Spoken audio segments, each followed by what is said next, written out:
We're back at it again. What's up, guys? And welcome to another podcast and welcome to Moly Podcast. Today, another special edition I have with me, one and only. Yeah, billionaire books. You know the vibes. Come on now. Big vibes, big vibes. And then we have, whoa. Oh, What's boom. that sound? That sound was got an interest. The conqueror is here. The lion is here. Zabu, zabu. Okay, all right. Alhamdulillah, man. In between, Mm-hmm. So we have in the building, we have. First, I'd like you to do your proper introduction. I wouldn't have done justice to your introduction, but I would like you to introduce yourself to the audience. Okay. My name is Abdul Quam Chadeshe, AQT. You can find me on Instagram at AQTGF. You know what I'm saying? The one on one. You get what I'm saying? You already know The that. one and only. Big vibes. So Quam. Yes, man. Yes, sir. Do you like to be called Quam? Is that your also like? So that's something that honestly speak, I've been dealing with recently. Dealing with the different things I'm doing or whatever. So people say Abdul, right? Because they go on my Instagram, they're like Abdul. I'm like, no, it's not Abdul. I like to be referred to either Abdul Quam or Quam. So if you're gonna say Abdul, say Abdul Quam. If you're not, then say Quam.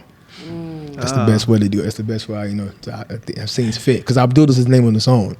And Abdul, in Arabic means, slave, you know what I'm saying? It's a slave of Allah. So, Abdul or Abdullah, you get what I'm saying? But I'm going to be either Abdul Quam or Quam. Oh, wow. That's perfect, so. So we all kind of have Muslim, right? We'll call it, you have a Muslim, right?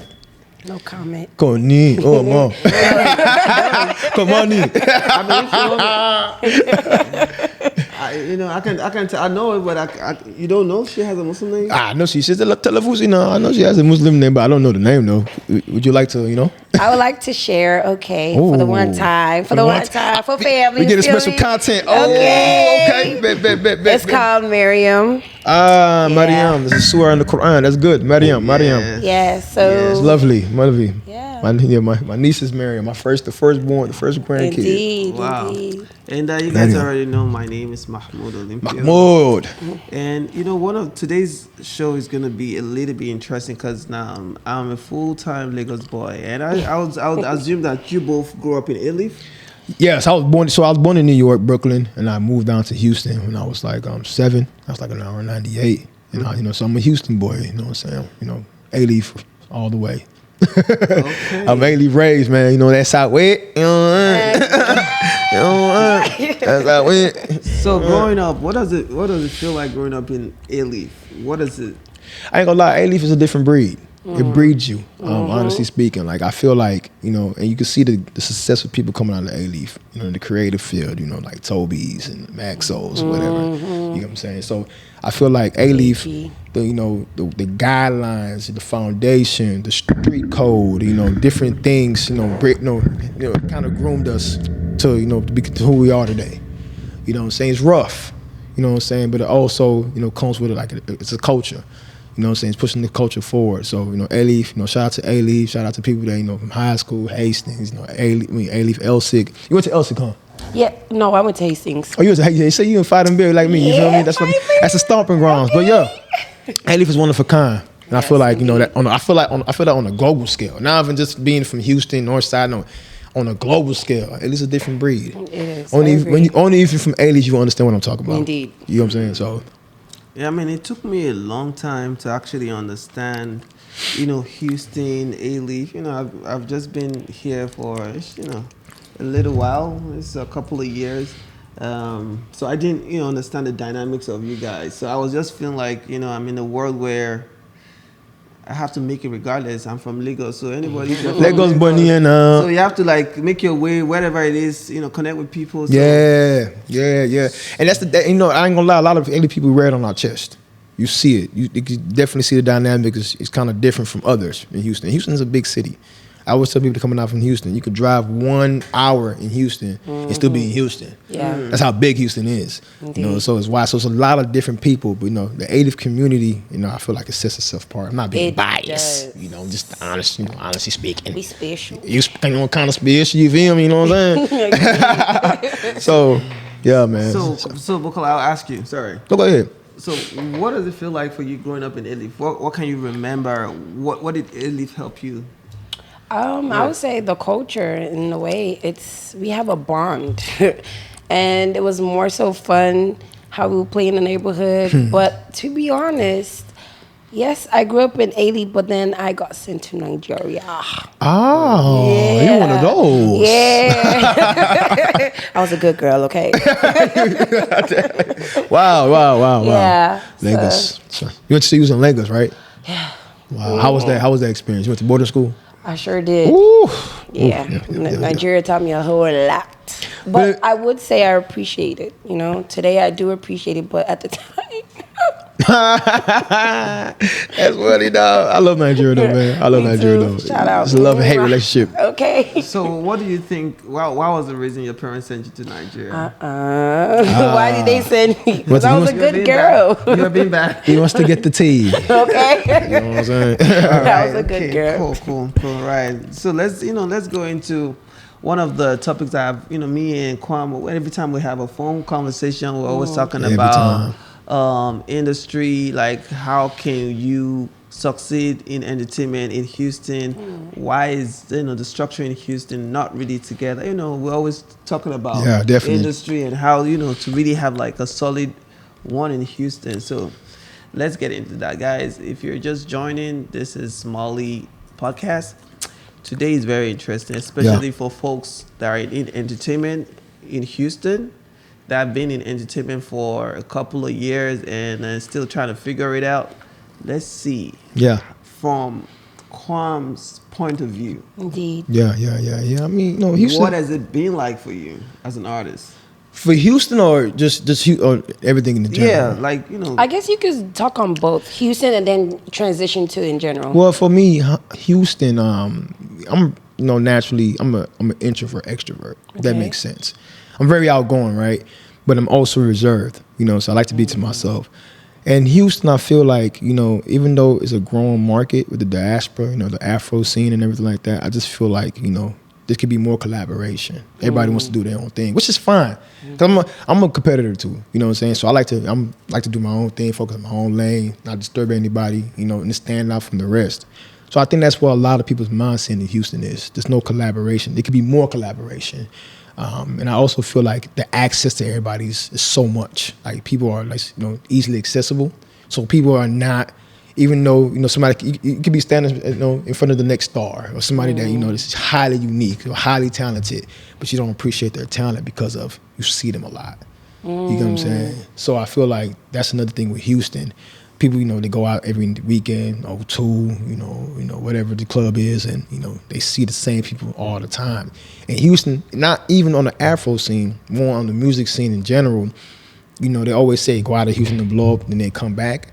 So, and I see why, because Houston's always the last to all the waves. It's always the last city to all the waves. Like you will be popping in another city or in another country before Houston gets on, and until you're validated outside, the Houston validates you when you come back in. Wow. So, I mean, that's how Houston to me in a nutshell. But, like at the end of the day, I feel like on the general, me being part of a group, Galaktiq, me, the duo, me and my boy, my bro growing up, we done made, some, strides in different parts of the world, in Nigeria mainly, parts of the Middle East, and just having different connections, like for instance in Houston, in Atlanta, different parts of the nation. So of course, yes, there's still a lot more improvement to be done, and there's an ultimate goal. But I feel like as an artist, the connections are there, and it's I always say you can't build Rome overnight. You can't build Rome overnight. Indeed. If you want something great, it takes time, and I feel like on a global scale, it will come full circle.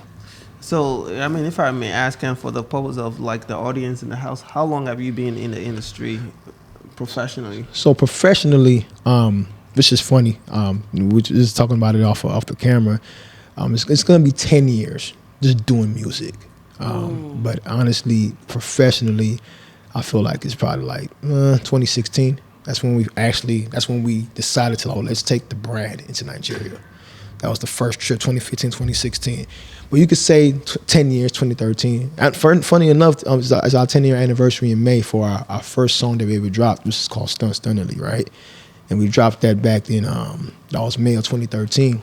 And, being in college, I went to UTSA, me and my boy Leaf, my boy D-Ray, the same squad that we have till now. Funny enough, we made, we had a momentum. Sorry about that. But we had a momentum. We had a good foundation with the lifestyle, the culture, just knowing people, popularity in college. So when we dropped that song, funny enough, it made waves. Because, us growing up, we had, and I think you know about that, we used to throw picnics called the Goodfellas Picnic. That was like 2010, 2011. Everybody was there, I know for sure. And we didn't know what we were doing at that time. So that's how, everything started leading into college. I went to UTSA 2010. And then 2013 is when we decided, like, hey, let's go on this music route. And it's been, yes, of course, there's beauty in the process. It's always beauty in the process. It's up and downs. It's always times you're like, dog, am I meant to do this? Or you doubt yourself. But there's been some good times, too, when you know that, hey, this is something that I could really do with the best of them. You know what I'm saying? That's good. So I felt like 2013 was when we started. That was a hit. Honestly speaking, like, so that'll be coming back out. We'll have something rolled out for that, for the anniversary. For the ones that know, they know. And then, if you know, you know. And then, 2016 is when we went into Nigeria. Just went in there, with no direction, just like, just gonna go in there. You know how Nigeria, Lagos born in now. You know how it is. You gotta go hustle. So we just did that, and made the, bumped into the, I call it, spiritual, vacuum. You know what I'm saying? Bumped into the right people, and then we did some videos. Had that jumped onto that. Had a song with Alamu Day, got connected in the industry. So we built some buzz from there. So that's when we got in. But of course, like I said, it's a learning process too. Which now, if you would have knew back then, it'd be different. So that you gotta appreciate that though. At the time when you guys started the movement, did you have like you said, okay, you already said that you didn't have a plan. So how did it become a plan, and how did it become a profession? Well, would you consider that music became a profession? But honestly, let me say this to clarify a thing. We did have a plan. We had a plan of, and you see what's going on right now with the Afrobeat revolution, right? We saw this 10 years ago. We knew, like, okay, this gap is going to be bridged. That's how do we fuse the African sound or the Afrobeat sound or the dialect and mix it with the urban or bring it into America. Because even at that time, I think 2013 was around, that was, of course, Wiz and David was out. I was the ASA. I was part of the ASA execs, so we saw how the African culture was influencing our fellow black people, or the fellow, the community, everybody, college. So we knew that, we knew that eventually this thing is gonna bridge over, and we wanted to be the forefront. You know what I'm saying? So we had a plan. So everything that's going now, we knew it was coming. Akon was one of the first. You know what I'm saying? Like, I feel like even though he started here and he was African, that was one of the inspirations for me personally. But yeah, we had a plan, and then that plan was just because that art of making music was to put that plan and put it on a product. So it's not only just Afrobeats, right? It's also a mixture of who we are, and that was the different the facets, and okay, this is what I am. I'm urban, from Ailey, right? So that's where the urban comes from. Then me being Muslim, Rashad in the Quran, reading Arabic, speaking Arabic, the sound, what I'm saying. Putting that in there, that's the base of it, right?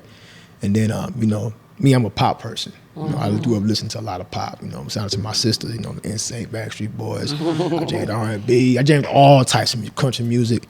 So that was the whole mixture. You know what I'm saying? And then, that's what Galaktiq is. GF Universal. It's a universal thing.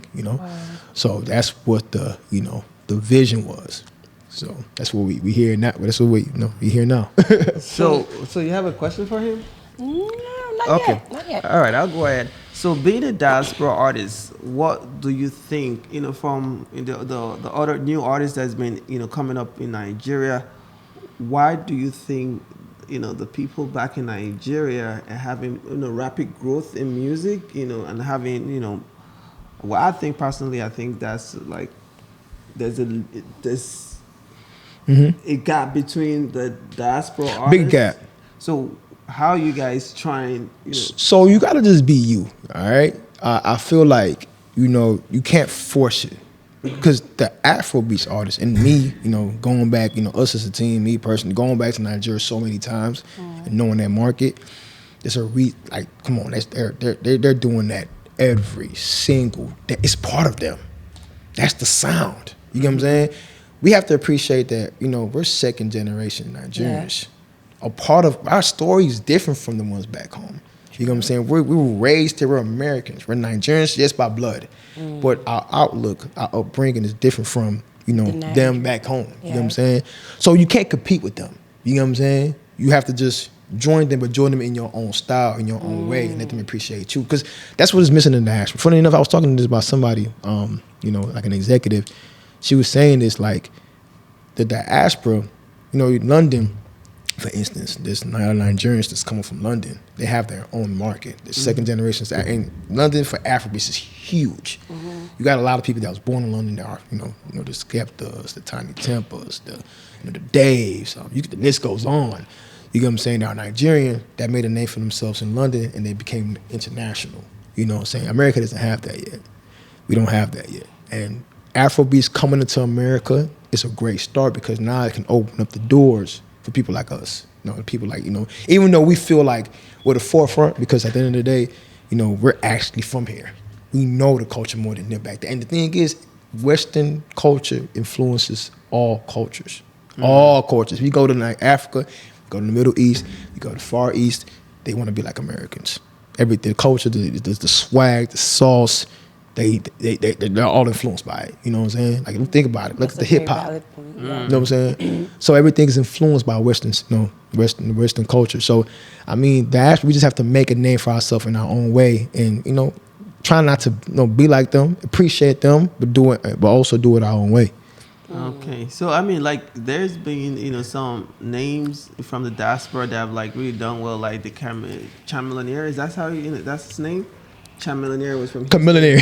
He said Chamillionaire. Sorry, yeah, bro. Camille, well, him, Jadena, Wale. Like this are supposed to be like the same. Jadena, Toby Nigwe now. Toby Nigwe now. So a few artists that have been able to like break. They actually broke into the market as American artists. Yeah, exactly. Akon was the first. You know what I'm saying? Well, not the first, but he was one of the the early ones. The pioneers. If you want to really go back, you can think of Seal. Kiss of the Rose, Batman '97. That was a hit record. You know what I'm saying? But Seal was definitely. But a lot of people forget that because But Seal he's Nigerian for sure. But Akon is definitely one of the ones that were the early pioneers and actually probably one of the most successful ones, if I'm not mistaken. So him, Toby, you got a lot of people coming. You got a lot of people that's on that list a little bit.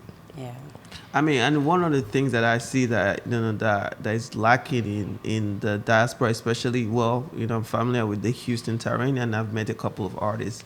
And one thing that I realized is like, in the city that has the highest population of Nigerians, I think you guys, here there should be like just a market for the diaspora artists to thrive. Just based off that, in the whole of United States, Houston has the highest population of Nigeria. Huge. Definitely. So now, when music becomes business and when you guys become product, it should be easy for people who are here to access the music. Now, this is the downside. Now, before Afrobeat became revolutionary music, people know about Fela Anikulapo. Now, people know more of Afrobeat artists, and by the time you get in your car, you turn on the radio. If you drive an hour, you probably hear like 4 or 5 easily Afrobeat music. I think it should be a lot easier for diaspora artists to now go out. You don't go out and find out how you can get your song played even on the radio. Yeah, because I mean it's not an unfamiliar. So you see what you just said. There actually are people in the works of doing that. First of all, the music got to be good, right? The radio is a big thing. You know what I'm saying? It's a big budget too. You know what I'm saying? So, but there are actually some people, within the industry that's in America that are in the works of doing that. So I think soon, within some months, you will hear some of your local diaspora artists on the radio if they have the right budget. Because there's music, there's also the music business. You know what I'm saying? True. So I mean, that's gonna happen because now all the programmers, all the radio, DJs, they're all like personnel. They're all looking for the next, Afro beats or the diaspora. They're looking for that. They're actually all looking for. They're trying to groom, something and see, hey, can we groom one out of America? And I think that's very important. I definitely see reasons why that should happen because one thing I also notice not only the diaspora artists that go through this because I've seen established artists who used to live in Nigeria and once they move to America, it's almost like that's like a career ender for them. Wow. Once they come here, well, there's no platform, and then they're forced to take different profession, and so those guys who already have names, once they come to America, they stop. The name just, the music goes down, the production drops. goes down. You think so? Yes, I know a couple of artists, that are really big, live in America, and now they're into other things, and there's nothing wrong with that. But I see what you're saying, though. I see what you're saying. It's like the music is not as they're not dropping nothing, or there's no buzz around. Do you think them. they get comfortable? Yeah, easily they get comfortable. Well, so what do you think? So I mean, this is my take.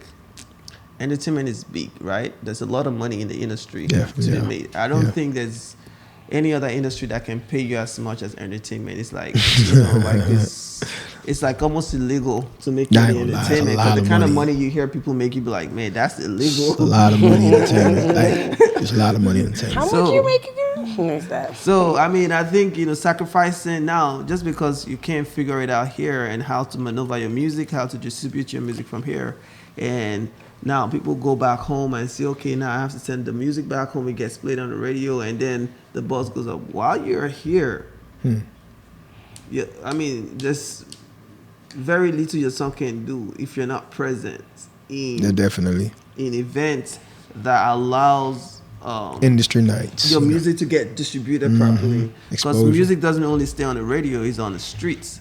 And every media is supposed to be interested in calling you and hey, what's up about with your new song. If you drop a new song now, what's the first thing you do? So now, are you talking about for me, like personally, or in general? In general. You see, like it has to be a structure, right? And that's what part of the music business is. You have to be registered, with a BMI or an ASCAP, or because publishing is very important. You know what I'm saying? And I feel once you sign up with that, then that's going to open up the avenue of, getting your song on the radio, getting your song synced on movies, getting your song synced on jingles and different things, right? That's where the money is at. That's the structure of the music business. You have to have paperwork, or you have to have your song registered on these different platforms for your song to make your royalties. You know what I'm saying? All the Spotify's, because us as the Nigerian artists are used to, and I think education, everything is changing now. Hopefully soon, people like us, that's going back to Nigeria trying to make an impact. You know what I'm saying? Can fix that structure up. You know what I'm saying? And give the artists opportunities to really make money, because especially a lot of these ones. Especially the new ones. Yes, and the new ones are getting educated. They're signing with these labels. Labels are going into Nigeria. They're going into Africa to, you get what I'm saying, sign these new talent. You get what I'm saying? So it's gonna eventually change for Nigerians, but I feel like not even Nigerians, the whole of Africa, but Nigerians in Pacific, it's eventually gonna change. It's just because a lot of them complain to there's no money. But the structure behind the song or whatever your project is where the money is at. Weight, exactly. That's where the money is at.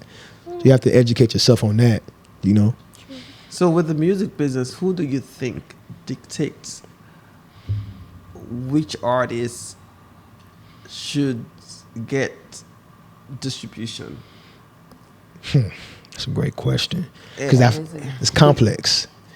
So you meaning like who dictates the game? Is because really, honestly speaking, with the way technology is, the way the market is now, you could just invest in yourself and market yourself with the Instagrams and the TikToks and the way promotion is now.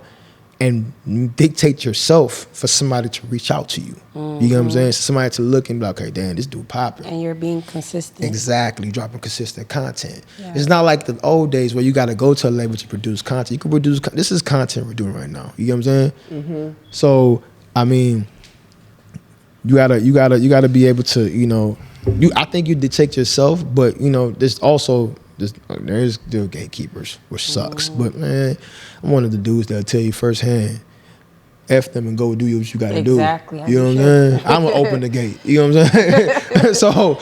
so that's what it is. You end up finding more opportunities. Definitely. And I think that's what made me expand. Even though I already was doing that made me stand my portfolio in a sense, because I wanted to be able to dictate for myself. This is what I'm gonna do. Like, I ain't gonna tell me what I'm gonna do.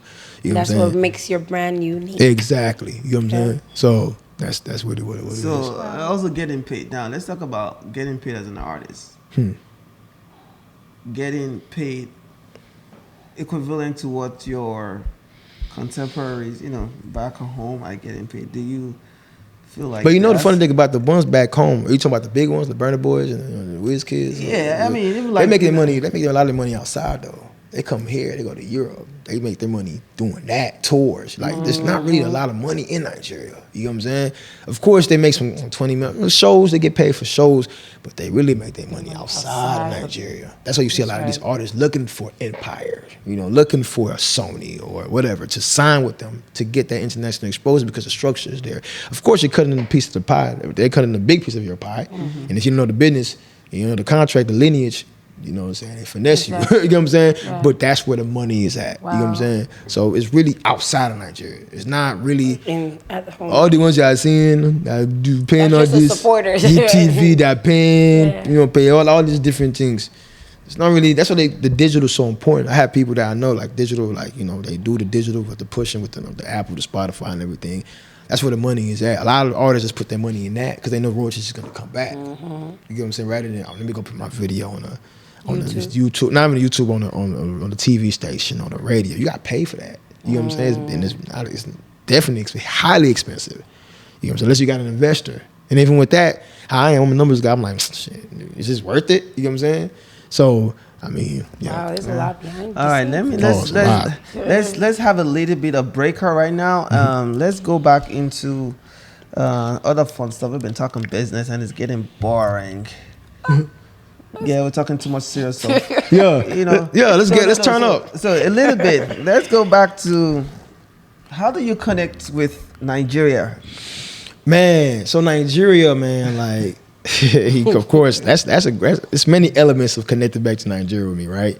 You know, wifey from Nigeria. You know, my parents, of course, from Nigeria. I go back often. You know what I'm saying? So I was going back since like before, even though that December was already to December, I was going back before then.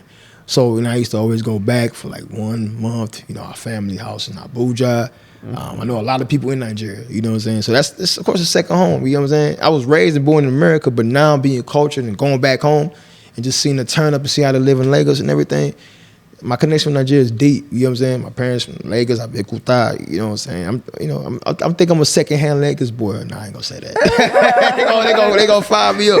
Hell no, I ain't gonna say. But yeah, man, that's, you know, I connect with Nigeria deeply, man. That's where the roots from. You know what I'm saying? I go back often, so. So we can switch, you know, our language to a little bit. Kaso Yoruba díẹ̀. Hey, so Yoruba díẹ̀. Oh yeah, okay. Oh yeah. So kí ni àwọn èdè, àwọn àṣà tó ń lọ lórí street Nigeria right now? And then báwo lẹ ṣe ń put ẹ̀ sínú rẹ̀, because àṣà yẹn gangan, àwọn lámbà yẹn gangan làwọn èèyàn fẹ́ gbọ́, you know. Lámbà, so ṣẹ́rí mo lè parọ́ fún ẹ. Ẹ máa jẹ́ ká lọ bẹ́ẹ̀ o.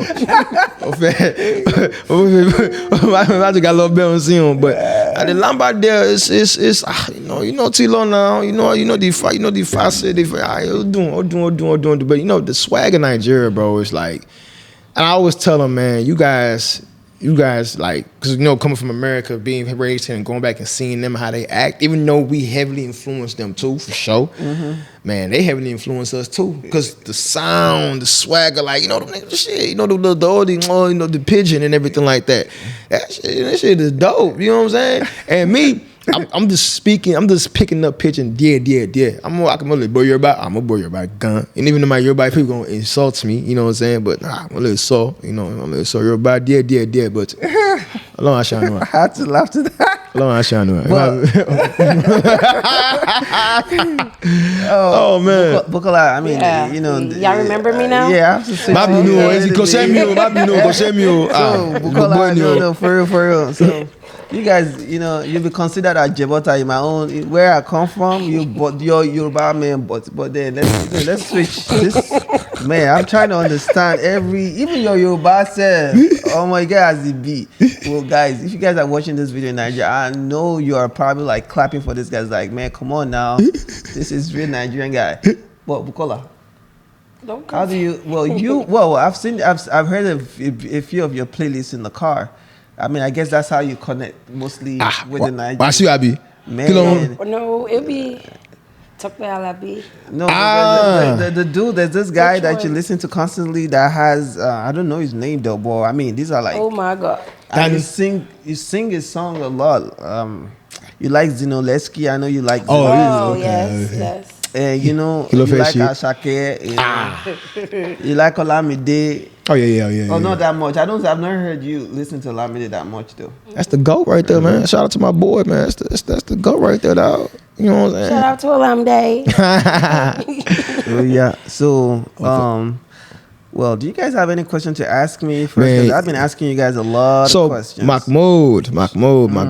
So you being a videographer, a full blown, I think cinematography, photographer, everything. Mm-hmm. What do you think we need to do? Regarding the Houston market and the diaspora, because people like you, people like me, we're here, right? Mm-hmm. We see what's going on. Mm-hmm. What do we need to implement in the infrastructure for us to all succeed? You know what I'm saying? Now is your time to shine. Yeah, I mean, talk to the boy, man. Back in the day when Afrobeat was gonna be big in Nigeria, and the first Nigeria used to have 80% foreign music, 20% Nigerian music on radio. Yeah, true. Now, for people who like urban music, they can tell you back in, I don't want to sound like an old person out here, but I'm saying in the 90s in Nigeria, you probably hear a lot of like. When did you move back here? When did you move to Houston? 2015. Oh damn! So you still recent? Oh wow! Yes. I came here in 2015. Still FOB. Yes. Honestly, I agree with you guys. Whatever you call it, FOB. But damn, 2015 over there out of college, nigga. Yeah. But look at this guy here. Yeah, I take that. But the first thing when I came to the state, I told myself I wasn't gonna start from scratch because I came with a lot of experience.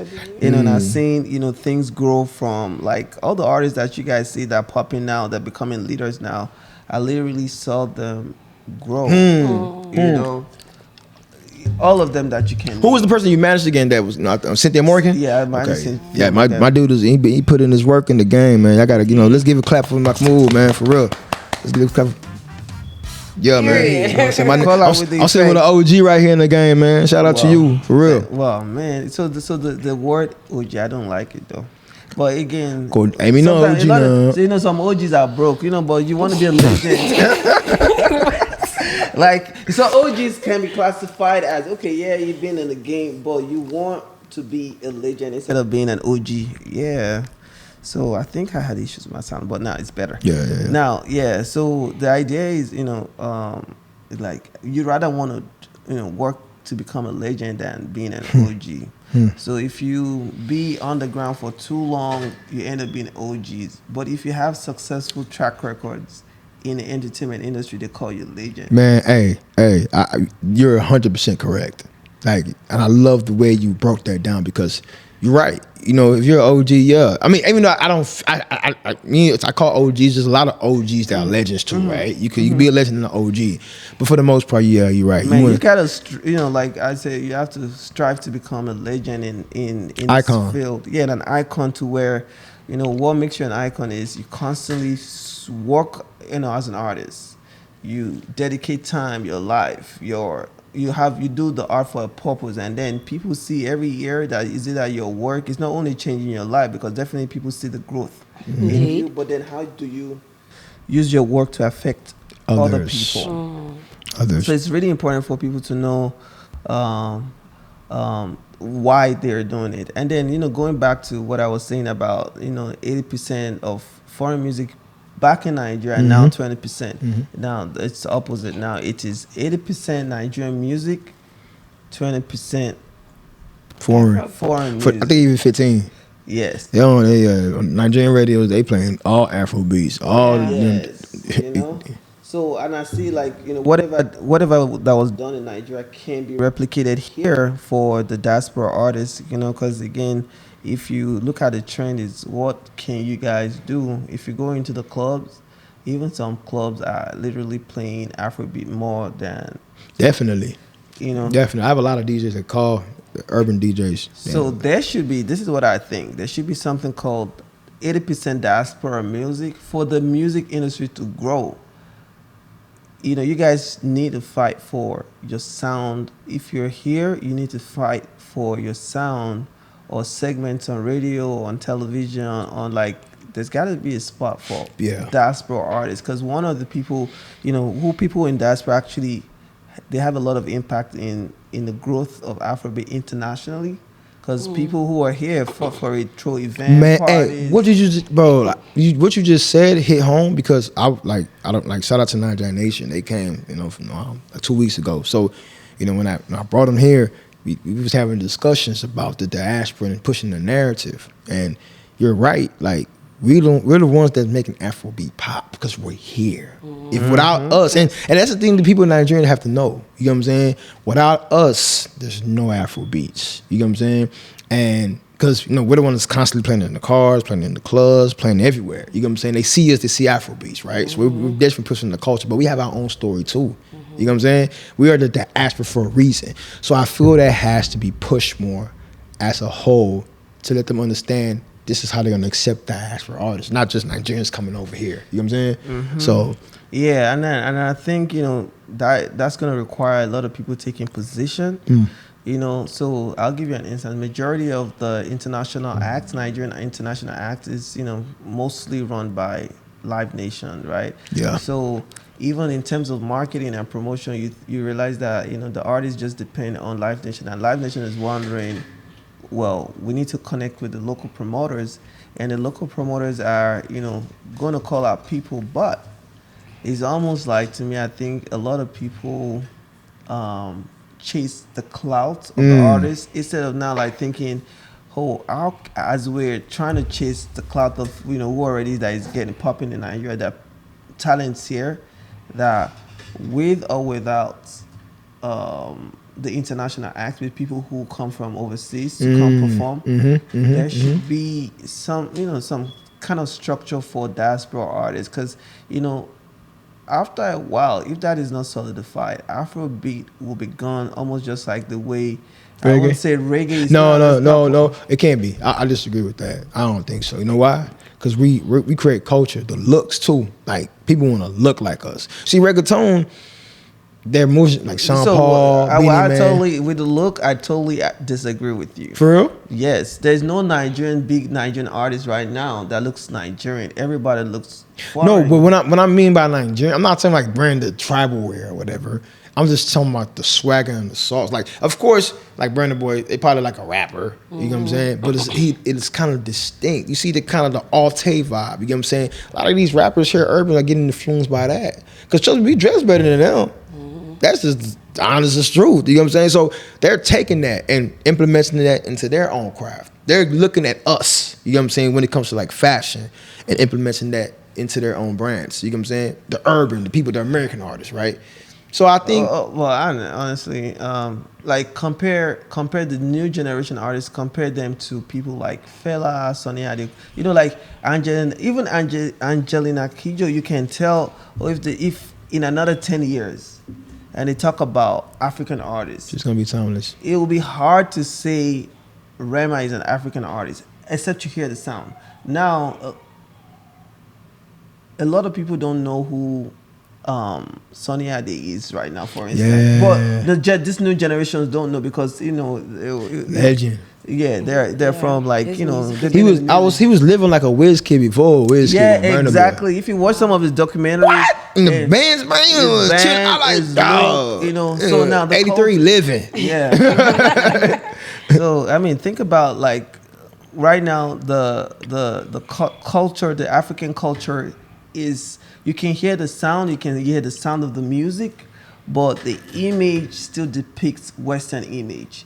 Majority of the videos, except from a few videos, now you see that a lot of African American artists, they're going back. Like you see, Rotimi went back home to make a video. Wale went. Sorry, I take that back.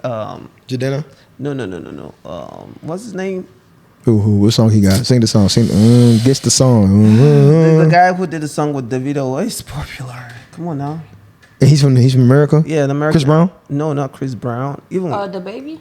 The Baby, yes. Oh, the Baby. You can tell that people are going back. nigga. The Baby, people are going back. To like connect with the African root, but you can tell in some of his styling. They try to infuse the African Of course, elements into definitely. it. Now you see some of Beyonce's project. They work harder to preserve our culture. Cultural appropriation. Now they are putting effort in, like, if they want to make video that look like African, they go all the way.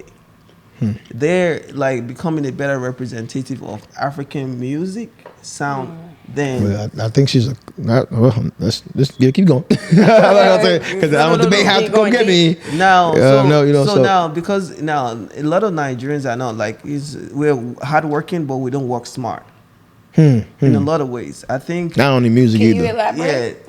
Yeah, we.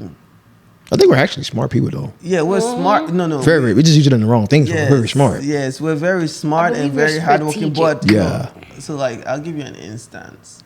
Now, the Afrobeat music is doing very well. We're not we're not supporting ourselves properly here, to where somebody like me who is full time into production. Yeah. Life Nation, even if I establish a company, it would be hard for if I put myself, even if I talk to like the leaders right now about entertainment, because people are not going to really give you that, like, man, bro, I'll give you that budget. We have that budget for it. Literally, I've done a major artist show for like negotiating $500 for a whole production of a concert. 500. People, like, I will tell you, people negotiate crazy like that. So now that's not smart. Now, not understanding the value of everybody. You think about the artist as just one element of entertainment. Yeah, it's one element. Every aspect of entertainment, from the managers to the A&Rs, everybody's very important. Very, very important. And they have to team. grow. The team has to grow. Like the same team Whiskey's been working with. Now, the ones back at home, a lot of people did a lot of work back in like 20 years, establishing, that Afrobeat music, even in the country. Nigeria wasn't about Afrobeat in the first place. It was foreign music. Wow. We know all Usher Raymond, R. Kelly, you name them, they were big on our radios. They were big on our parties. Now, the structure they have here, they took it to Africa. But now we've seen so many ways that music is being transported across the world, but we are not adopting it. Now we're still coming back. It's almost like we're not learning. Now, when they choose not to promote Afrobeat anymore and promote other music agenda, we do not have a say that much in the industry. So the Western corporation, the businesses here, still controls who is going to get big. That's why I ask you, what are we putting down as leaders now in our time for ourselves and for tomorrow? What effort impact. are we, are we like, okay, structurally, let's put this structure down for this generation of diaspora artists, and also for... And that's where I feel like, and I think I want to ask Bukola a question, like, what do you feel like with the music scene, the music landscape and everything like that, before I chime in? In what aspect? And more like the diaspora, Afro beats, and trying to merge that gap. That's it's forming, but it's still a lot to be done, especially for us here. That's a very good question. I think Nigerians as a whole, we already have it in us where we're also trying to collaborate with the American lifestyle regardless. But I just think we're all feeding off of one another because, like you said, if it wasn't for us being here, Americans or like who people are here wouldn't have known our music. It would have traveled further than where it's at right now. Yeah. Yes, people are doing TikTok, but because of TikTok as well, it allowed our music to travel. To give it that flow, like, oh, okay, I know this song. Then they learn the music while they're doing the dance to it. So I just think, I hope I'm answering your question. No, you're good. Yeah, you did. You're not. You know. Okay, so I just think at the end of the day, it's being more collaborative with what they seen, what's going on with the trend of today, and I think that's also what you said, because going back to what you said, it's like that's one of the reasons why I feel Afrobeat is here to stay, because of the content area that we're in, content-driven area, and the platforms that's pushing that content. The TikTok, reggaeton didn't have that. You know what I'm saying? Like we can even talk that like that same concept. I could apply that with even sports. Like when you talk about LeBron and Kobe, and you know that because everybody. The thing is, you can pick up your phone and you can see everything. I don't even have to watch that. Sometimes I don't watch TV anymore. I get the updates from my phone or Instagram or whatever platform I'm using, because of. That's how everything is structured now. So when you're driving content and people are on their phones watching 60 seconds or whatever content you're driving, people want more of that. But it's also on the backside hurting ticket sales. It's hurting concerts. It's hurting shows, because now I could easily access you on IG. Well, I got to go to your show. You know what I'm saying? And I feel like that's something that not only that's a global thing. You know what I'm saying? I feel like a lot of artists, I'm not going to say any names, but even recently a few artists been canceling their tours because either it wasn't properly promoted or it's just, I think people are easily accessible. That accessibility is good, but it's also bad too. So it's like a blessing and a curse. Yes, because you got to understand the artists back then. Like, think about it. The people that were like the Mariah Careys, the people in the 90s, the 2000s, like those big artists that we grew up, like Jay, like when you see them, it's like it's a supernatural, surreal. Like you're not able to see them. You're like, dog, is that who? And then when you see them in person, you're like, oh my God, you're starstruck because they're not accessible. Even though American artists are less accessible than the Nigerian artists, but because the Nigerian artists, you could be in Lagos, we be at the club like this. What's up? Wiz right there, they right there. Everybody we posted, we lit. Right. So that accessibility, they don't value the artist as much. Think about it. Look at David now. David's been gone on Instagram, and everybody's waiting for his return because he's been, going back. You know what I'm saying? I mean, Wiz used to do it, but now, So I feel like with the accessibility, and the contract is a blessing and a curse, like you said. But now we just have to figure out how can we tie both together. And like you said, the impact. That's why I'm trying to. I've expanded my portfolio on the business side. On my group, M&R Group, we do project management.